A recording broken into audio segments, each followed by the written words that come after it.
was dead. To begin this... Yes, this must be distinctly understood, for nothing wonderful can come of this story. Old Marley was as dead as a doornail. What is particularly dead about a doornail, anyway?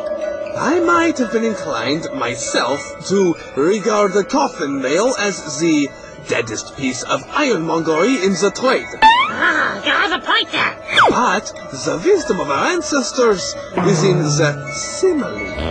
You will, therefore, permit me to repeat emphatically that Marley was as dead as a doornail? The register of his death was signed by the clergyman, the undertaker, and the chief mourner. Scrooge signed it. Scrooge's name was good upon change. Anything he chose to put his name on.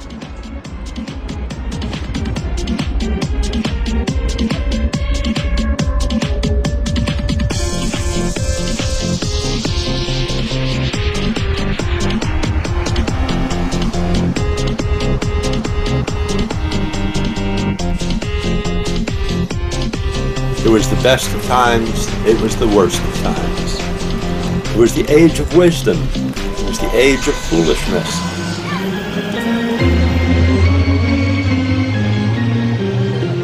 It was the season of light, it was the season of darkness.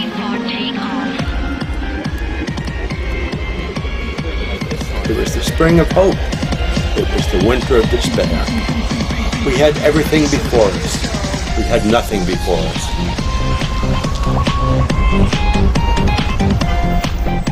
We were all going direct to heaven. We were all going direct the other way.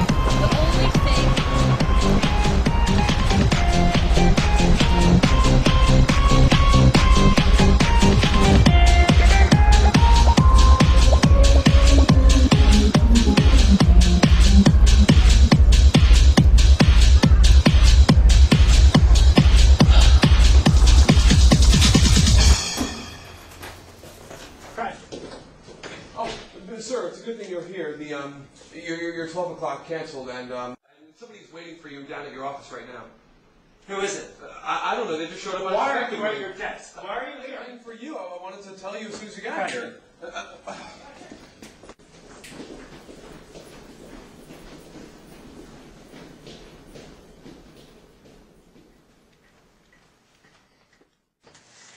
Do I have the pleasure of addressing Mr. Scrooge or Mr. Marley? Mr. Marley has been dead these 7 years. He died 7 years ago, Christmas Eve.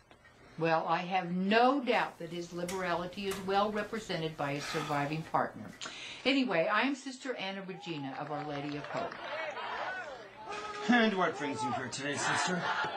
At this festive season of year, it is more than usually desirable that we should make some slight provision for the poor and destitute. They suffer greatly at this present time. Many thousands are in want of common necessaries. Hundreds of thousands are in want of common comforts, sir. Are there no prisons? Plenty of prisons. And the union workhouses, are they still in operation? They are. Still, I wish I could say they were not. The treadmill and the poor law are in full vigor, then? Both are very busy, sir. Oh, good. I was afraid for a moment from what you said that something had occurred to stop them in their useful course. I'm very glad to hear it. Under the impression that they scarcely furnish Christian cheer of mind or body to the multitude, a few of us are endeavoring to raise a fund to buy the poor some meat and drink and means of war. We choose this time because it's this time of all others when want is keenly felt. What can I put you down for? Nothing. Oh, you wish to be anonymous? I wish to be left alone. I already support the institutions that I mentioned through taxation. Those who are badly off must go there. Many can't go there, and many would rather die. If they'd rather die, then perhaps they should do it in... decrease the surplus population. Good afternoon. Good afternoon. You worked your whole life making money and people keep trying to take it away from you.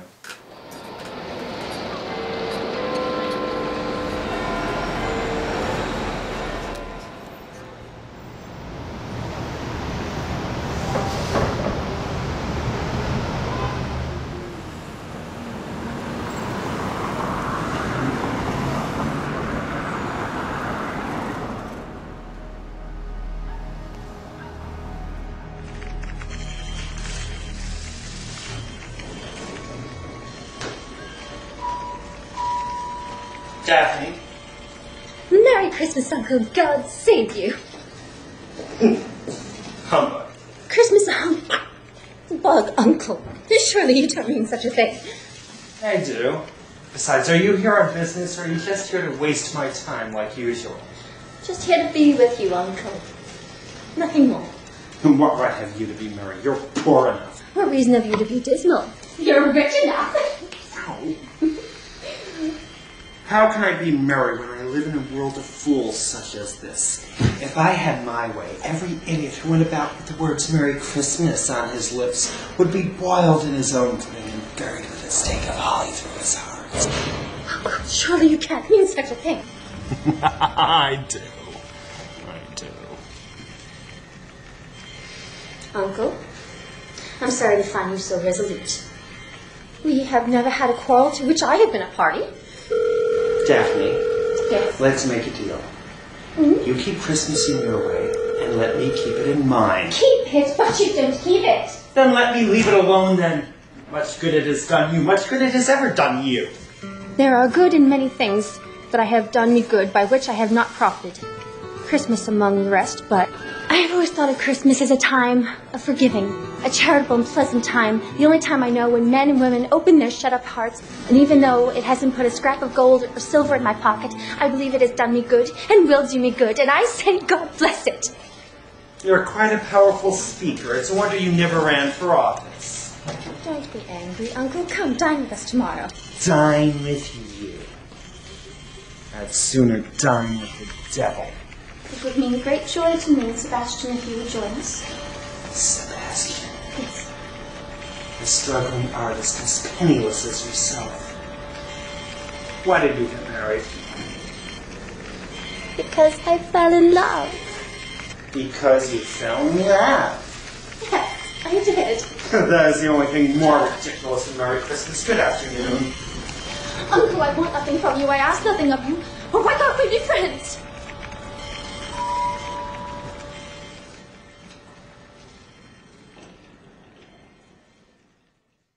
You'll want all day tomorrow, I suppose. If quite convenient, sir. It is not convenient, and it is not fair. If I were to stop half a crown for it, you'd think yourself ill-used, no doubt. And yet, you don't think me ill-used, paying a day's wages for no work. But it's only once a year, sir. A poor excuse for picking a man's pocket every 25th of December. It's not me, though. It's the wife and kids. They have their hearts set on Christmas. And in my pockets, no doubt. Fine, I suppose you'd better take the whole day. But be here all the earlier the next morning. Thank you, sir. That's more than generous of you. Yes, I know. You don't need to mention it.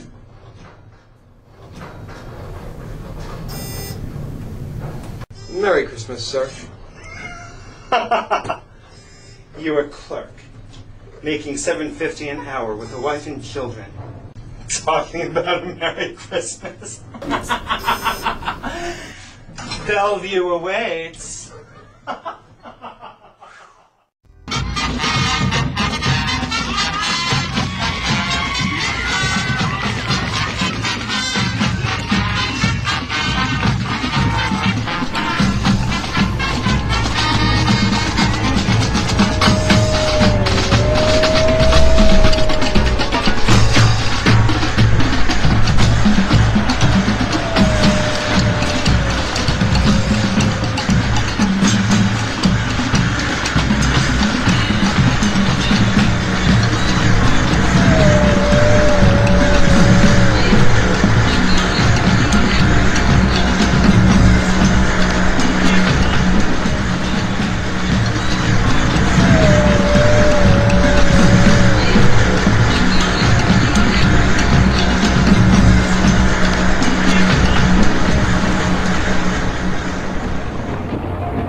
Ask me who I was. All right. Who are you then? You're rather particular for a shade. In life, I was your partner, Jacob Marley. Humbug and poppycock. You don't believe in me, do you? Why would you doubt your very own senses? Because a little thing affects them. A slight disorder of the stomach makes them think. You may be a bit of undigested beef. A blot of mustard. Oh, cheese. A fragment of an underdone potato. There's more gravy than of grave about you. Whatever you want.